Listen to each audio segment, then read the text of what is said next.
Good afternoon from New York City and welcome to Society in Transition, a transatlantic conversation on Black Lives Matter. My name is Eva Bosbach and I am the Executive Director of the University of Cologne in New York office. It is my great pleasure to welcome you all to our first transatlantic tandem talk today, part of a series hosted on the occasion of the 10th anniversary of the North America office of the University of Cologne in cooperation with our partners Deutsches Haus at NYU, German Academic Exchange Service, DEAD New York, the German Research Foundation, DFK North America, the German Center for Research and Innovation, DWIH New York, 1014 Space for Ideas, the Goethe Institute New York, America House NRW, Wunderbar Together, the German Embassy in Washington, D.C., and last but not least, our dear partner here in New York, the German Consulate General.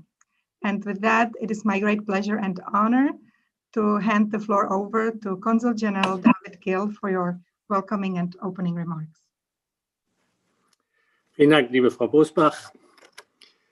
Meine sehr geehrten Damen und Herren, dear partners at the University of Cologne and at Deutsches Haus at NYU, in particular, liebe Frau Bosbach, liebe Christiane Biel und liebe Juliane Kempfield, distinguished guests, ladies and gentlemen. Exactly 9 months ago today, on May 25th in 2020, after he was pinned to the ground by a police officer kneeling on his neck for more than 8 minutes, George Floyd died in Minneapolis. The pictures of the killing of George Floyd and his voice, "I can't breathe," sparked horror and dismay across the country and the world, and in the middle of a pandemic became a trigger for a powerful movement when tens of thousands of people went to the streets to denounce racism and police brutality. Black Lives Matter signs could be seen all over the country. I remember the hopeful, mostly but not only young people on the streets here in New York, who demonstrated peacefully and creatively to denounce a situation which had not been addressed adequately for a far too long time. It irritates me that some populists and right-wing media try to delegitimize this movement as violent and destructive. As a study of October 2020 clearly showed, the vast majority of the 7,750 Black Lives Matter demonstrations, which were organized in the 2 months after George Floyd's death, more than 93% were absolutely peaceful, as they should be, because people went to the streets to end violence, not to start it. But while the audible voices did decline, the pressing issue of fighting racism remains a prime one for the government with all its branches, including law enforcement, but also, for instance, education and employment regulations, as well as for civil society. An issue which is not singular to the US, but also has an impact on Germany and Europe, surely with different nuances, patterns, and range. It was sympathy with the Americans that Black Lives Matter resonated in Europe as it did.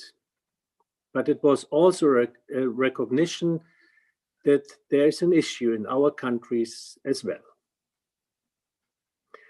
Ladies and gentlemen, our countries share many core values, which are the foundation of our close relationship. Democracy, the rule of law, human rights, and freedom in all the varieties we enjoy are the most fundamental ones. But unfortunately, too many times we have seen the fragility of civil rights, freedom, and justice. These principles underpinning meaningful democracies can only thrive with people who rise to the challenge to nurture and protect them.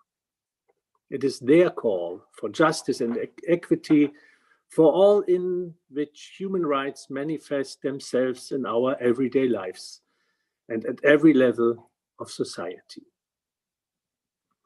In many ways, Black Lives Matter protests against systemic racism in Europe are echoing the ongoing debates over issues of migration and refugees in Europe. European countries have seen the rise of right-wing populist parties and politicians, many of whom made use of racist and xenophobic rhetoric to grow their voter base. In this regard, the Black Lives Matter movement goes beyond the United States and has become a European and transatlantic one, reflecting that institutionalized forms of racism and discriminatory practices remain rampant throughout the world. The Black Lives Matter protests have forced us to reckon with ongoing racism, discrimination, and injustice. This is particularly important as the global COVID-19 pandemic has furthered inequities as well as economic and health disparities along racial and ethnic lines. In this way, the Black Lives Matter movement will hopefully catalyze change and greater support of not only Black Europeans and Europeans of color, but of all marginalized and vulnerable communities. I want to say thank you to the University of Cologne and Deutsches Haus at NYU for being so supportive in what is the distinguished task of the Consulate General, making the transatlantic relationship fruitful for our everyday lives.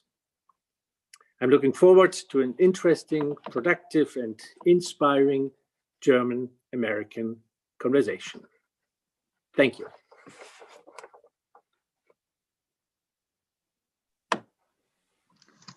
Many thanks und vielen Dank, Herr Gill, for your inspiring, welcoming remarks and also for reminding us about the seriousness of the topic and what is at hand.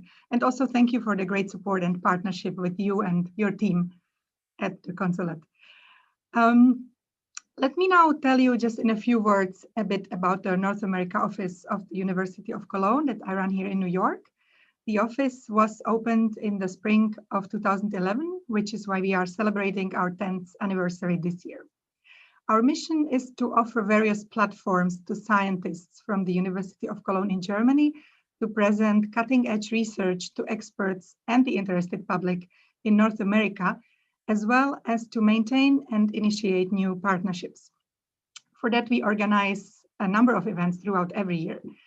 We also serve as a first point of contact for faculty and students in the United States and Canada who are interested in Germany and our university. We work with our large network of North American alumni, and when it is possible to travel, we organize delegation visits and assist with the University of Cologne's annual summer school in New York.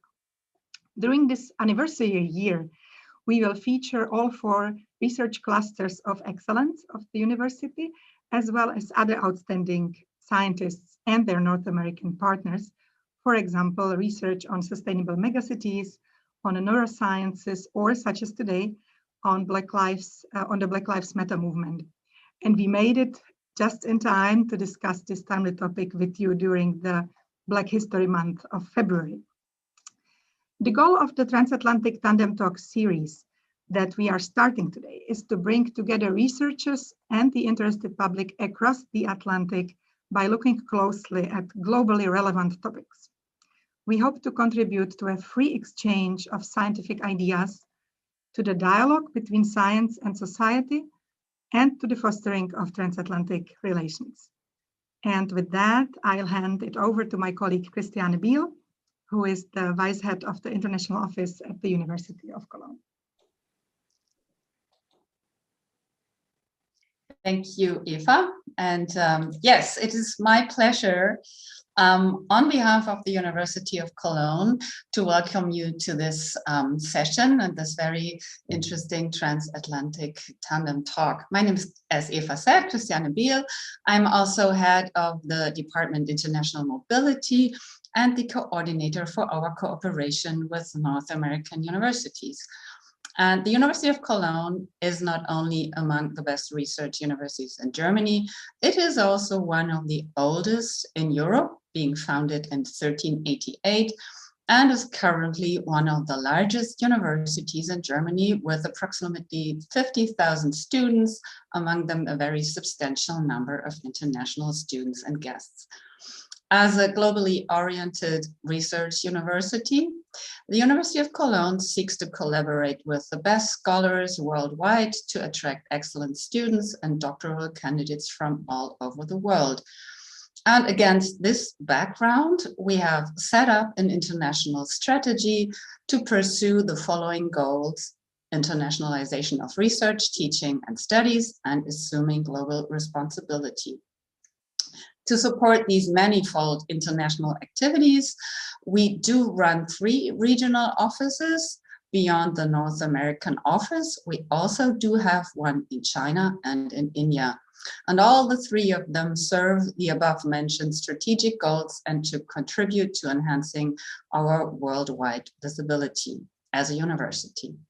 As Eva Busbach mentioned, this year, during the anniversary of the North America office, we are planning to feature manifold transatlantic tandem talks and to feature research from our clusters of excellence, which are large internationally recognized research areas of the University of Cologne that study the mechanisms of aging and aging-associated diseases, plant sciences and food security, markets and public policy, as well as quantum matter and quantum materials. So we would be very happy if you join us for further events on these topics throughout the year 2021. Being the regional coordinator and contact person here in Cologne for the office in New York, I'm very happy to look back at the very successful development of our office over the last decade. And I'm even more looking forward to the years to come with Eva Busbach. And having said that, I'm turning back over the Atlantic to you, Eva, in New York. Thank you very much. Thank you so much, Christiane. And for our last but not least welcome, the floor goes to Juliane Kempfield, Director of Deutsches Haus at NYU, who together with Sarah Gerner and the rest of her team have been such wonderful partners for this event and others in the past, and I hope also for many to come. Juliane? Thank you, Eva. Deutsches Haus at NYU is truly delighted to be one of the many partner organizations in this wonderful Transatlantic Tandem Talks series. And we are especially honored to be co-presenting its inaugural event, today's important and most timely conversation between Tiffany Florville and Silke Hakkenisch. Through events like this, etwas wird sichtbar, to quote the title of one of the late Harun Farocki's fabulous films. In English translation, something becomes visible, observable, and apparent. And this is what is at the core of what Deutsches Haus at NYU strives to do with all its academic and cultural events that are geared towards the general public. Thanks to all the amazing people involved in making this event and of course this series in general happen, it always takes a village. So thanks again to Eva, Christiane, David, Tiffany, and Silke, of course, also to Yasemin, Martin, Adriana, and Sarah, who runs all the technology behind the scenes. And to you, the audience, for taking the time to be here and to open your eyes and your minds to society and transition. Thank you. Thank you very much, Juliane. And all the other partners. And also thank you for the beautiful quote. I think we can use this. We now want to finally make our speakers visible to all of you. So we will now hand over to our distinguished speakers, which is Dr. Silke Hakkenisch, who is an Americanist and associate professor at the Institute for North American History at the University of Cologne, and Dr. Tiffany Florville, who is a Germanist and an associate professor of the 20th century European women's and gender history at the University of New Mexico. We are very excited for your presentation and your transatlantic partnership in research and teaching. that, when I understood correctly, started about 10 years ago, such as our office here in New York. So that's wonderful. I just want to say one last logistic remark. After the presentations, we are looking forward to the Q&A session.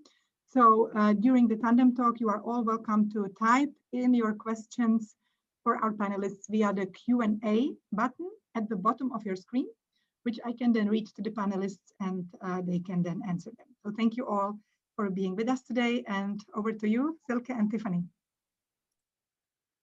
Okay, thank you so much, Eva. Thank you to the organizers of this event. We are especially grateful for the invitation.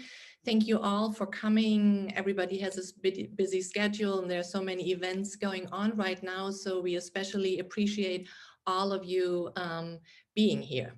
Yes, and we want to take the opportunity of this tandem talk to talk a little bit about our transatlantic cooperations, but also our research interests and how they inform our teaching collaboration that is starting right now.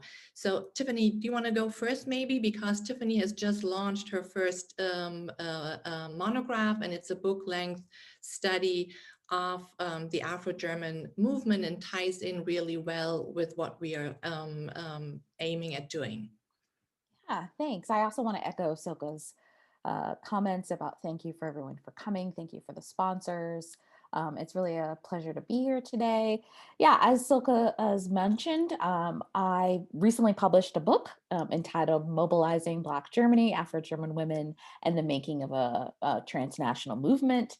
And it was published in December of last year. And so these ideas of Blackness, rights, politics, community are all very sort of important themes in my own work. And so Silke, mentioned earlier on, I think it was sort of last year, would you be interested in co-teaching a Black Lives Matter class with me? We'll do a transatlantic class. I said, whatever, I'll do it. It's with you, I'll do it. It's prescient. And I think the thought of working together with Silke was not was exciting again. I enjoyed collaborating with her, but I also think it would be an enriching process and practice for my students. So the thought of having students collaborate with students at the University of Cologne was very appealing to me, especially given that we are in a pandemic and that kind of mobility and travel is not feasible for many of my students.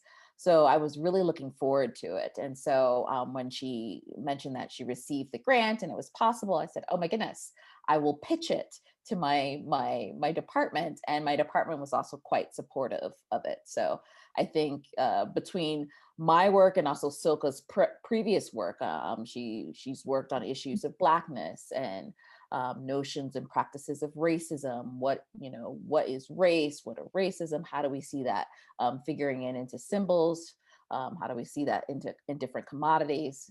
Her first book was, published on, was called sort of Blackness and Chocolate, a sort of cultural history. So she's looking at some of these issues of racialization. But her new project is also dealing with issues of racialization and identity and citizenship. But I'll let Silke tell you a little bit about that herself.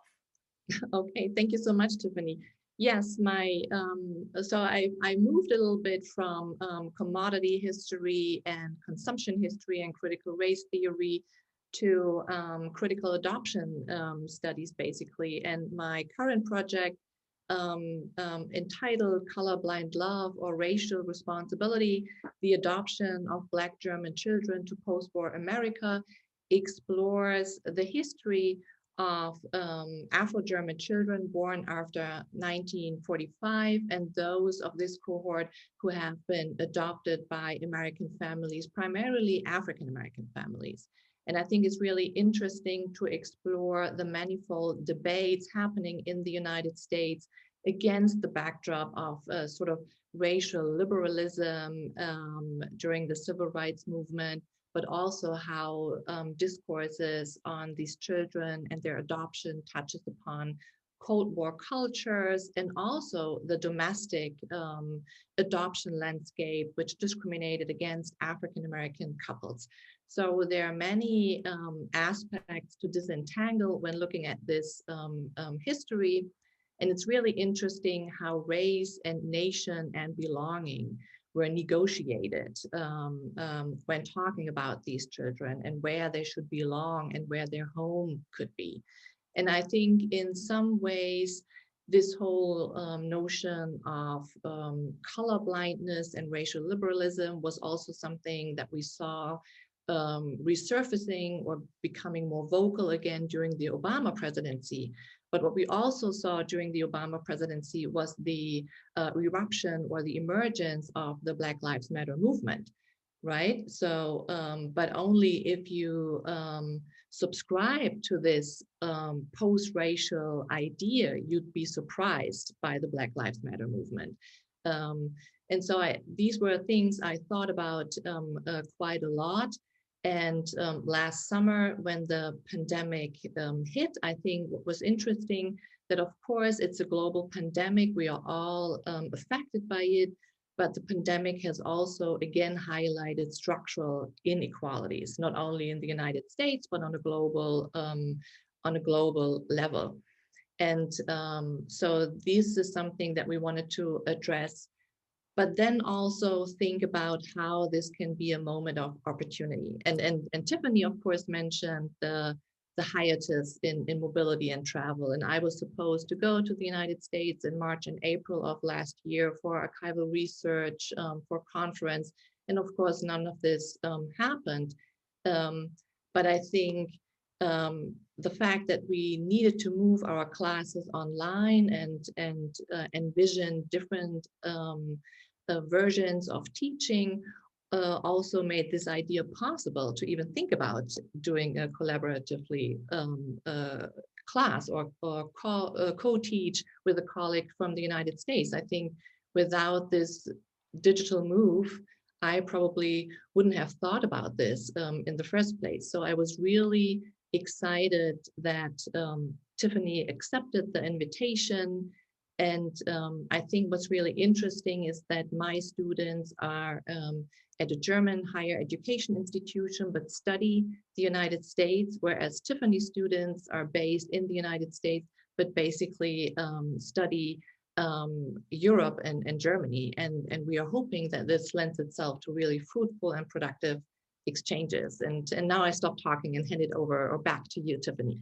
Yeah, I mean, I think you're absolutely right. I think one of the key things about the class is that both Silke and I do ground our pedagogy in anti-racism. So this seems like a natural transition to sort of offer a course entitled Black Lives Matter. And my class is entitled sort of Black Lives Matter Global Perspective. So it focuses on, as Silke says, Europe, but also has case studies in the US, the Caribbean, Latin America. So I think it's important to show students that Blackness, sort of Black communities have faced difficulties across the globe.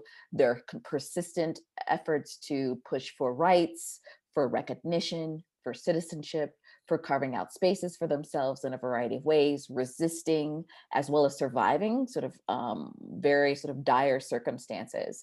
And so I think the class really tries to acknowledge this longer history. And so I think we're aware of sort of civil rights activism, Black Panther activism, but I think some of my students are not aware of similar movements occurring in Europe in the 1960s and thinking about civil rights activism on the continent of Europe and what that looked like and the different manifestations of civil rights activism that extend to the interwar period. So after World War I, in particularly in the British and the French cases, as well as in the German cases. So I think my class really tries to offer this larger understanding of what Black communities are experiencing, what the Black diaspora, who are the individuals a part of the Black diaspora, and why these narratives matter more so now than ever. So Black Lives Matter, yes, began in the US. It certainly has significance and tied to a key moment, thinking about sort of the killing of Trayvon Martin. But it also has such global reverberations and how communities across the globe see it as a way of articulating their own demands against racism, against the erasures of sort of colonialism and the colonial legacies, and not acknowledging that. So I think what we see in terms of this global,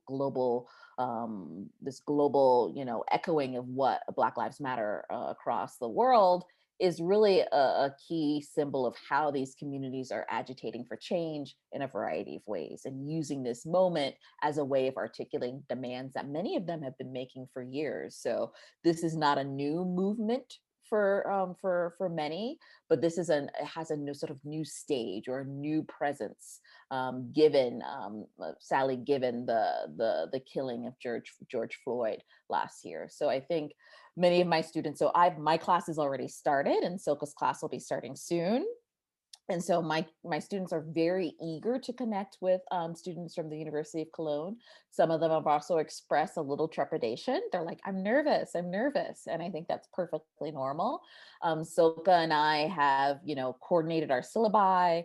We've also coordinated, we're doing one group project together in which both of our classes are going to be paired in groups to develop a project related to themes about sort of Black Lives Matter. So it could be Black lives in the US, Black lives in Europe, gender and sexuality, lynching. So we have the Carceal State, we have a variety of themes that students can pick, and then we match them up with a student in, I will match them up with a student in Cologne, Silka will match her students up with a student in New Mexico, and the students will have to work together to come up with a creative project that will then be placed on our website. And I'll sort of hand it back over to Silka to talk a little bit more about that. Okay, thank you.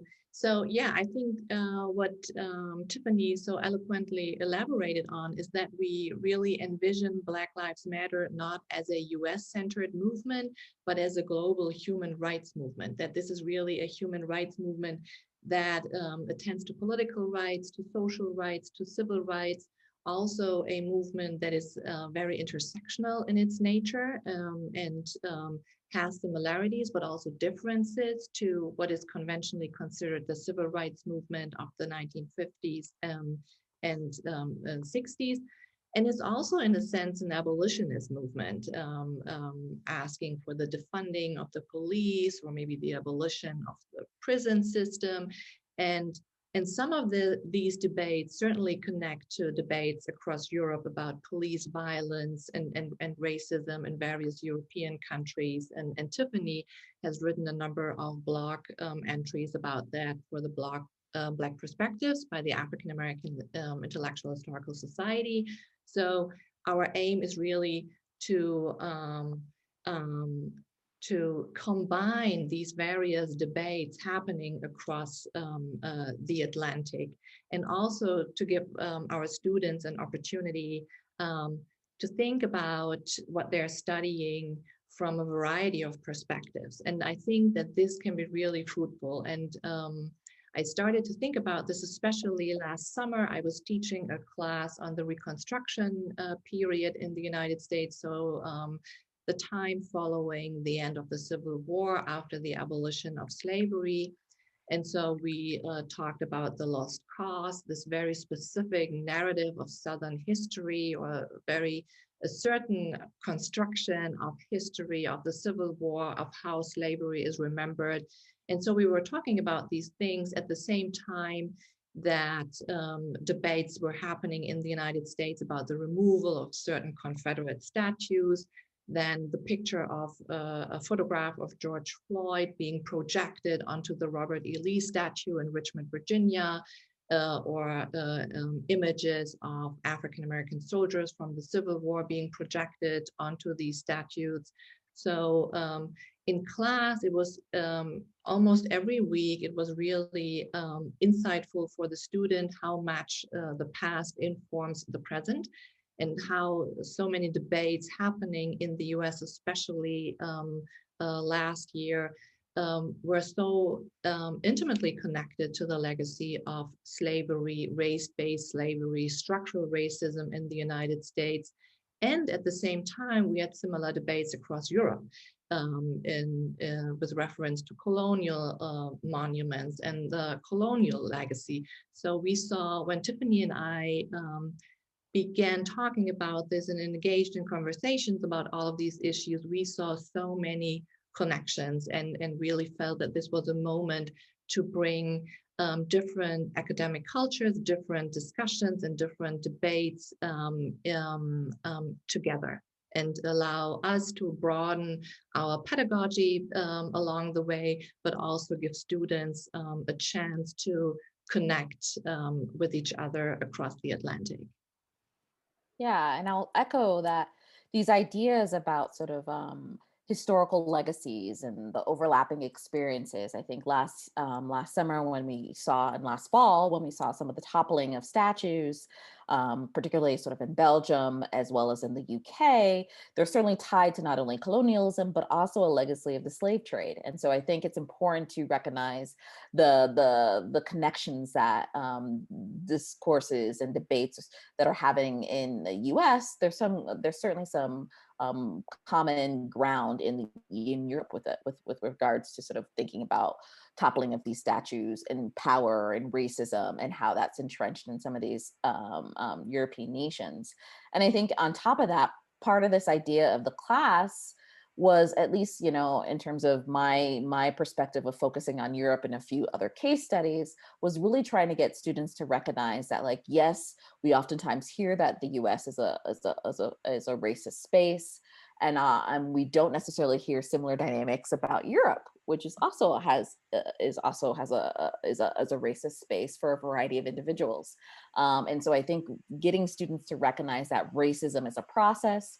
There are different ways that people can be excluded and marginalized, and that there's a longer historical lineage of how race was invented and how it was then practiced and then enacted in a variety of ways in European contexts. So when we think about the medieval period, and we think, oh, race didn't exist in the medieval period, through my class, I'm showing them that it does. It's invented, even though it's not sort of we think about race emerging with the Age of Enlightenment and racial categories and racial larger process of racialization.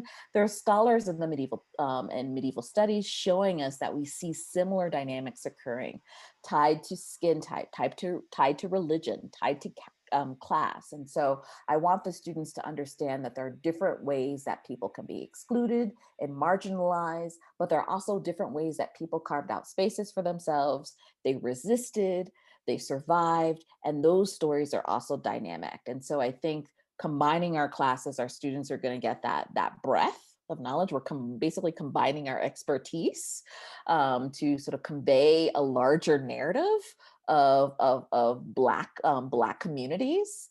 And I also think it's important for students to recognize that Europe is not monoracial, nor is it monocultural. And I think I know the US has this narrative of being a mixing pot or a tossed salad or whatever the metaphor may be. And the reality is certainly far different from that. You don't have sort of similar metaphors taking place in the European context. And so it's interesting for students to recognize that, like, it has been very diverse, especially when you go back to the medieval period. It's been terribly multi-ethnic, multiracial, and that these are narratives that we need to sort of bring to the fore so that students recognize what are some of the similarities, but also what are the distinct differences that have led us to this moment.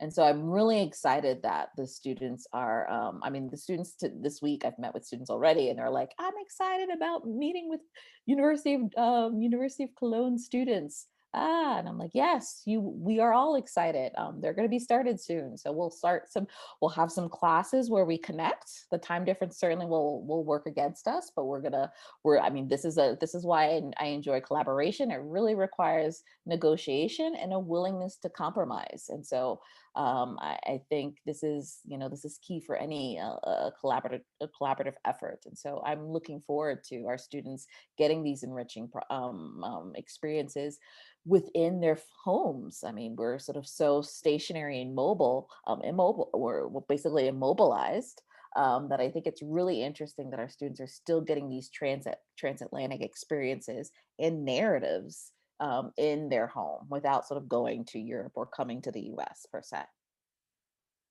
Yeah, and just to briefly add to that, I think this is also something I would like to carry on in a post-pandemic world, to still have these sort of virtual exchanges, because it also gives students a possibility to engage with other students who wouldn't necessarily be able to go abroad for a variety of reasons, financial strains, care responsibilities or whatever. So, but this format gives us a chance to engage with each other, gives the students a chance to meet students they wouldn't normally meet. And I think this can be really productive when we give them a set of topics that can be approached from a US history perspective, but also European history perspective, especially with processes of racializations and racial formations that are very different in Europe and the United States. And here, especially in Germany, still this sort of sense that this normative whiteness that is so prevalent, and this idea to be German means to be white, and to have this deconstructed, I think is really important for the students, and one of the gains of the seminar, and to look at these manifestations of racism, but also manifestations of resilience and resistance across the Atlantic, and thereby also pay attention to individuals who have crossed the Atlantic many times and have made a career in different spaces. Okay, should we stop here and open it up for a discussion, or what do you think? Yeah, let's open it up. I see there are a few questions already in the Q&A. Sure, yeah, thank you very much for these, inspiring and enlightening remarks, and telling us about your research and your joint teaching and how your students are excited. Yes, so let me jump right in. We have some questions here. What are the challenges and advantages of researching as an outsider in the US and Germany from across the Atlantic? Is one of the questions of one of our attendees. Okay, that's a good question, because clearly I'm not German. Tee. Yeah, I think it's been interesting in the sense that I think my initial love of German history and culture was due to my own personal experiences in Germany and how I was racialized in a variety of ways. I was an exchange student, so I went to gymnasium, and having all of those experiences really sort of made me compelled to study more examples of how Black Germans were experiencing racism, and why racism was still an issue in a post-45 context. And so I think it's been hard in the sense that there's a discussion sometimes in the German context that, like, oh, there's no racism. We have equality in the law, enshrined in the Constitution. These are all US impositions. And I think you hear similar dynamics occurring in France. They're like, oh, we're not racist, we're pretty good. And so I think studying these cases across the continent of Europe shows that, like, no, racism exists here too. It takes shape in a different form, but it still exists here, and that it's important for people to recognize that. So there's been a little bit of pushback, but certainly I've gotten a lot of positive commentary about my book from people in Germany. They've emailed, they've sent posted stuff on Twitter to be like, I've got your book. And so it seems to me that there's maybe a larger shift. This is maybe sort of Black Lives Matter, George Floyd, especially in the European context, a larger shift in really recognizing the sort of reckoning with race and reckoning with colonialism. And they've been activists who are doing this work for over 30 years in numerous contexts, especially in the German context. So I'm not the first to do it. I won't be the last to do it. But I think there's a larger momentum now to sort of address some of these issues. And I think in the German case, with the Afro census, that is a key step in the right direction. And so I felt a little, so there's been some difficulty, but there's also been some positive acceptance of some of the work that I've done. Yeah, Thank and for you. me, it's also sometimes it's also just a coincidence. Actually I got a scholarship from the German Academic Exchange Service and went to Duke University graduate school like ages ago, many years ago. And there I took classes with Savolia Glimpf on Southern history and memory and slavery. I took a class with Charles Payne on the civil rights movement, with Vanima Lubiano, and these really influenced me. And then also, I also quite by accident went to a talk that Tina Kempt gave at Duke University. She was at Duke at the time. And so after the talk, we had a conversation and we met for coffee, and I was really impressed by her research. So it was really this detour in the United States that also exposed me to Black German history and the scholarship that is out there. And it's really since then that I've tried to combine both, but also, of course, being aware about my own positionality as a white woman in this field. And I teach a lot of classes that deal with critical race theory, that deal with African-American history. In my experience, many of these topics are interesting to students, appealing. These are popular classes. So there's really also my sense is among the students that they are really eager in getting a better understanding of what is happening in the United States, but also connect these back to discussions that happen in the country that they are residing in. Mm-hmm. Yeah. Well, we have a lot of questions, so let's try to take the ones we can. I have one from Jean Gottsal-Myers. How will you or do you avoid the potential response, quote, it's not only in the US that racism do form oppressing African Americans, and so we don't need to do anything. We are not the only ones who are guilty. Okay. Huh. So I'm not sure. So the question is how do we? How do you avoid such a potential response? Basically, this is not only in the US, that's, you know, in other parts of the world, probably that's what Jan meant. And so we don't need to do anything. We are not the only ones who are guilty. It's all over. Yeah. Oh, okay. Now I get it. Yes, thank you. So I think the United States is certainly not exceptional in its racism, and also the institutionalized form and systemic nature of racial discrimination. We see that in many European countries, in many Western, also non-Western countries, of course. But I think that insight doesn't mean that it lets people off the hook to address these issues, but even more so, think about this as a phenomenon that we can see in so many countries across the world, even though functioning in different ways. And as Tiffany has beautifully explained earlier, it's really intriguing and important to pay attention to the very different ways racial formations take place historically, how they are shaped and how they influence the present moment. And this differs a lot from country to country. This is actually right. The next question, interesting one from Kokan Alexandra. Can you tell a little bit more about the distinctions of racialization processes in Europe in comparison to the US? Yeah, I will take a stab at that. Thank you for coming.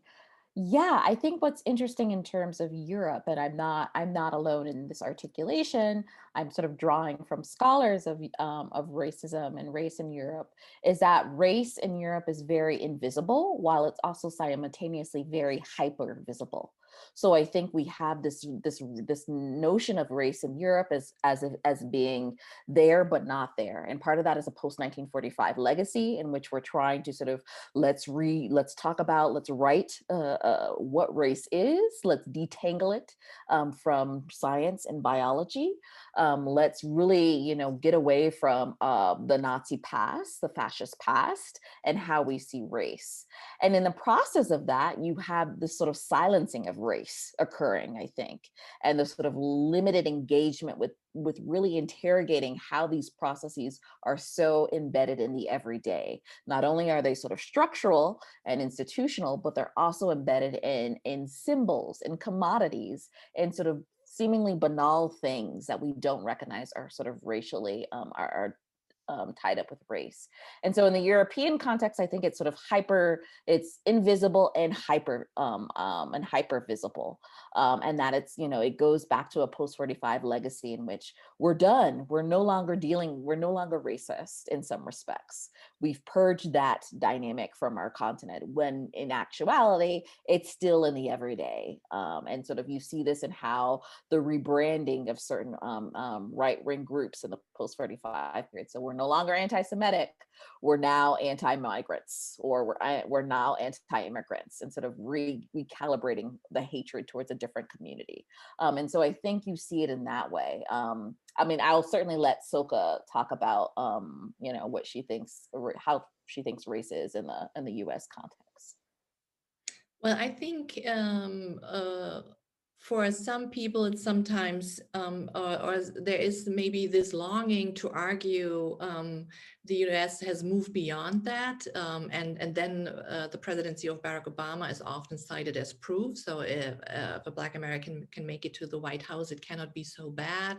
And there's affirmative action and so on. And I think it's difficult sometimes for people to see how racial discrimination was really institutionalized after the failure of the Reconstruction period. And we see the effects on the housing market. So who has access to decent housing? Who has access to decent education? Who has access to employment opportunities and connected to the healthcare and a variety of other services? And all of this is connected. And I think what sometimes makes it difficult to address is also this narrative of the American dream, or this myth that if you just try hard enough, you can make it. And if you don't make it, you're probably not trying hard enough, or you rest on these, oh, I'm just discriminated against. That's why it doesn't work out. But it's a structural problem. And I think what we've also seen during the last presidency is that some of the resentment, white supremacy has been more vocal and more visible, and the resentment against a number of groups, xenophobia, all of this has manifested itself more profoundly than in the years before. That would be my take. Yeah, I agree. And I think in Europe, you have such interesting iconography, a sort of oftentimes racist iconography that's in the everyday. So, for example, I recall going to restaurants in Paris or also in Hamburg, in which I would see pickaninnies in restaurants, just sort of, and this is, this would not necessarily be the case in the U.S. So, I mean, I think there's a way of really not interrogating what racism looks like, that it's not only sort of, images of lynching or thinking about genocide, but that it's also insidious in the sort of everyday images that we see and how people are positioned in German society. So, for example, when I think about Turkish Germans, Turkish Germans are dealing with racism. There's certainly Turkish Germans who identify as people of color. There are also some Turkish Germans who identify as Black, as a political designation, as a political and cultural designation against oppression. And there are also Turkish Germans who identify as white. So recognizing the complexity within these groups as well is important in the European context, which we oftentimes sort of erase in some of these larger discussions about Turkish Germans, Black Germans, Asian Germans, Afro-French, etc. And so I think it's really important to understand the complexity of these communities. They're not monolithic. Nor is that the case in the US. Asian Americans are not monolithic.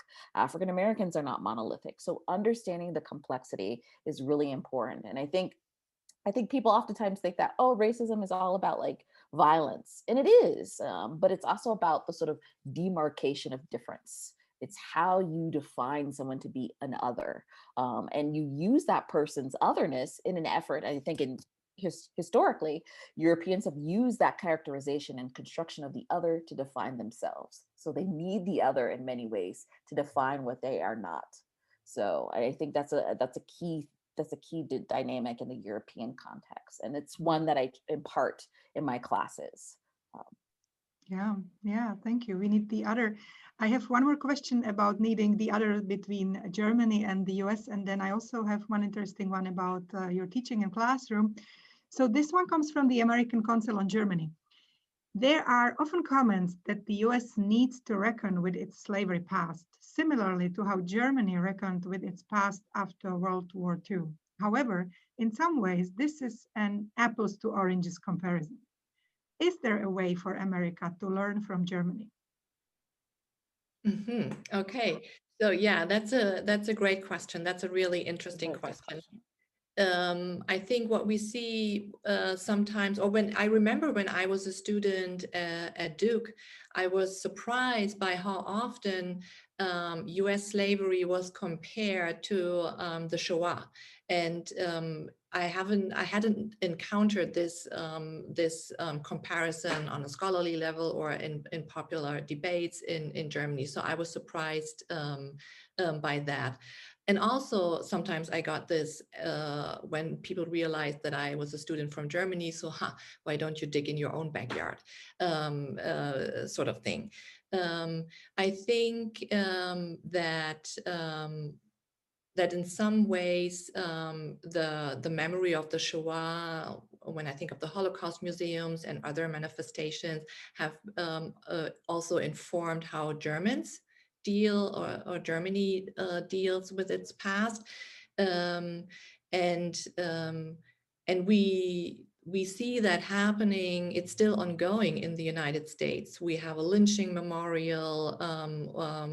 We have on the Mall a museum dedicated to African American history, Native American history, and many others.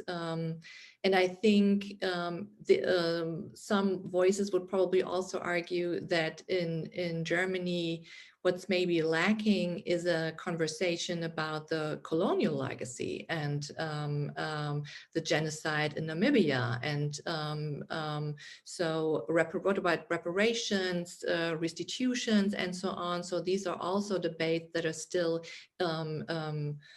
happening or not happening enough in Germany. So I think in this case, both countries are grappling with their past. Tiffany, could you? Yeah. You know more about that than I do.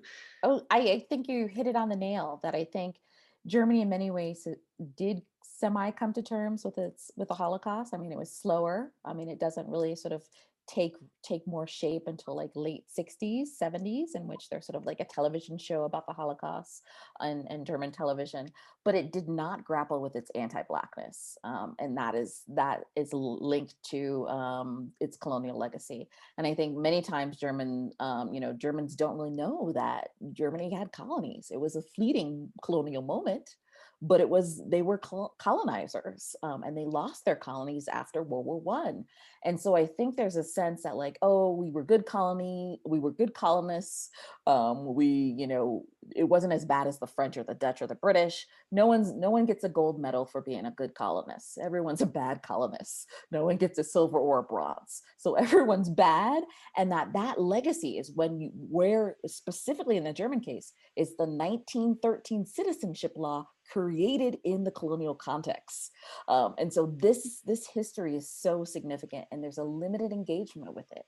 And it hasn't really fully purged its anti-Blackness, which is tied to the colonial legacy and tied sort of a colonial aphasia, in which it's not just sort of a misremembering or an amnesia of colonialism. It's also on part of sort of willful ignorance about the colonial period. I feel like we will have to do this again because we have so many questions, and I have the okay to run over the time just a bit. So I'm gonna take 3 more, but then we will have to say goodbye. I have now a question from Martin Kraus. How do you address whiteness in the classroom and the university as an institution? Martin, that's a good question. Silke, do you want to go first since I was yakking away? Or Yes.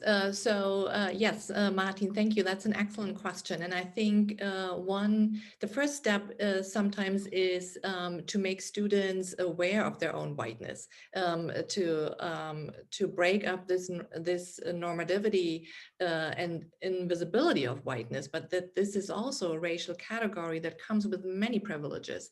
And I think especially with regards to German higher education, it's a space that is certainly lacking in diversity.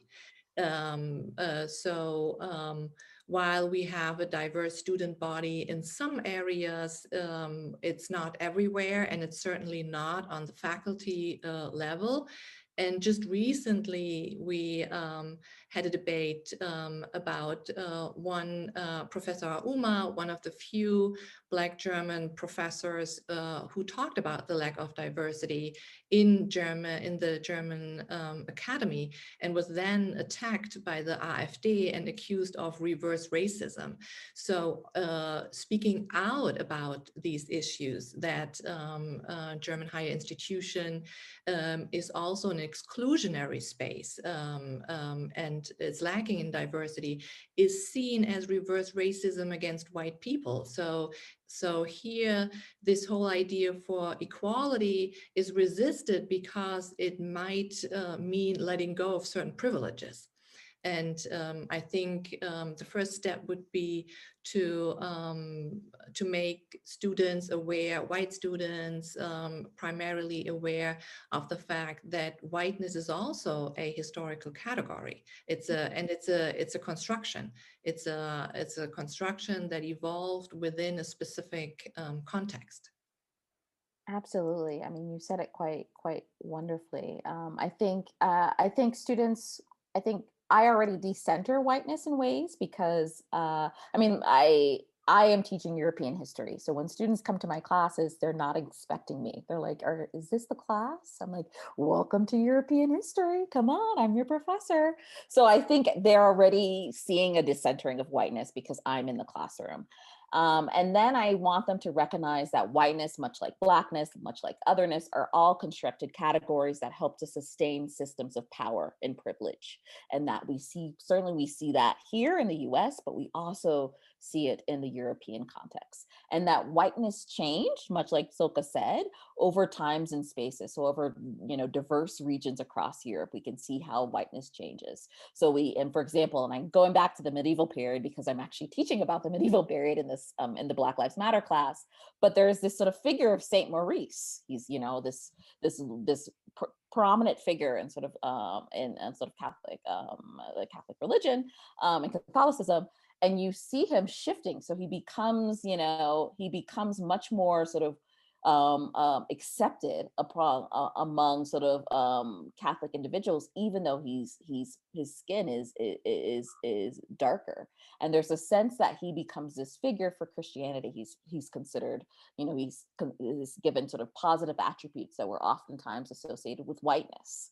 And so that's an interesting shift where you see a figure like Saint Maurice, who looks characteristically Black, as representing purity, or he is a devout, sort of positive connotations. And so in my classes, we talk about whiteness. You have to. That's part of the construction of the other, is premised on how whiteness is defined and not defined. But students, it's hard for students to recognize that race is evolving, and so you have to do a variety of exercises to sort of get them to recognize these things. And then, but I also think that I sort of shattered a myth of Europe being white completely by sort of integrating stories of people of color throughout the class. So when I'm teaching, for example, a Western Civ, I'm inundating them with images of like, look, in the 18th century, look, in the 17th century, look, in the 19th century. So I'm trying to sort of decenter whiteness in my classes, even though whiteness is there in opposition sometimes to what is defined as otherness. Thank you. Great. We will take two more questions. First one comes from Marta Miller. Last year, in response to the attacks in Hanau, the German cabinet formed a new committee to combat racism and extremism and pledged in November 2020 to dedicate 1 billion euros in funding for anti-racist initiatives over the next 4 years. Could you share any thoughts on this? If you think it will be successful, what would you like to see as part of that effort?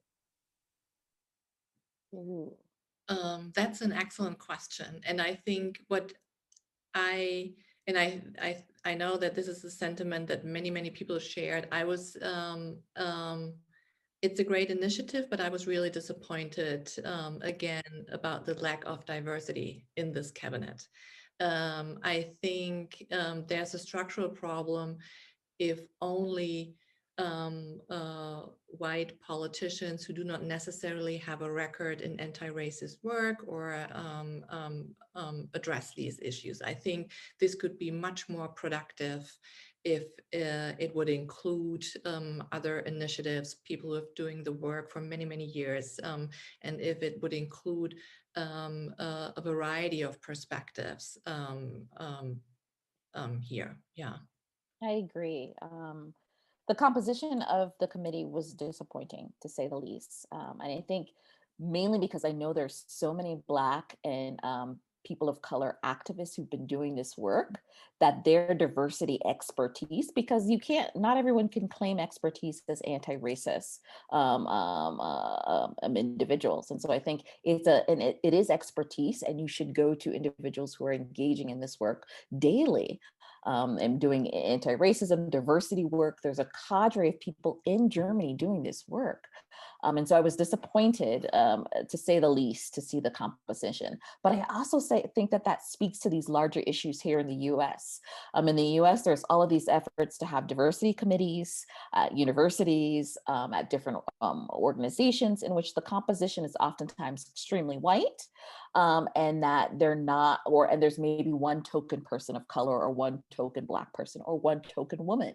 And so I think there's a similar dynamic that emerges here, that like, we need to do these committees. And I think that's important, but then it really doesn't grapple with the white power privileges and issues that are at play when these committees are constructed. Like, I applaud the effort, but I also need them to do real interrogation of themselves in the process of creating these committees.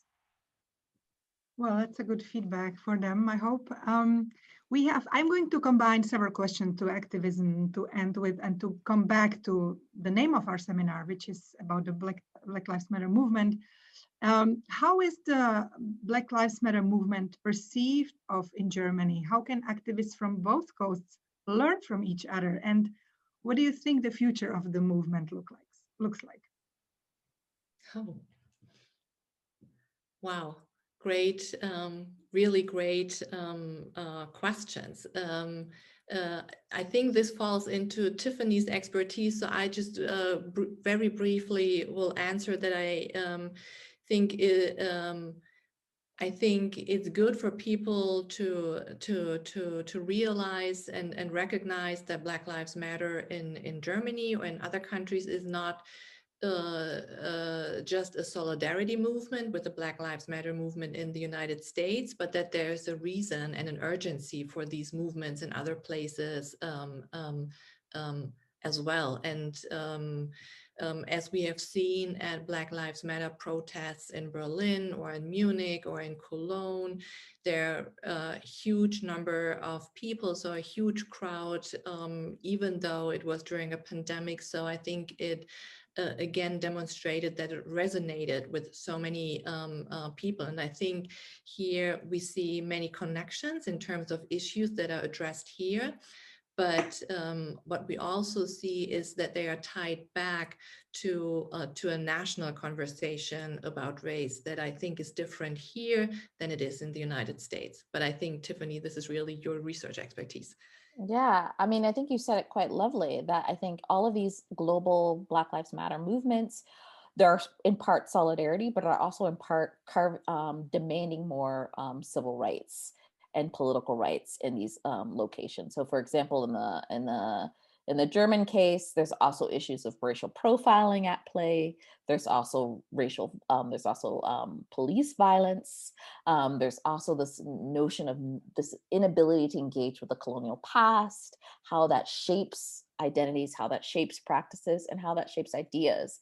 And so I think these movements are, while they're, certainly transnational and global in perspective, they're also quite local and national in perspective. So they intertwine the global, the local, and the international in interesting ways, in which they're attending to, they seek solidarity with,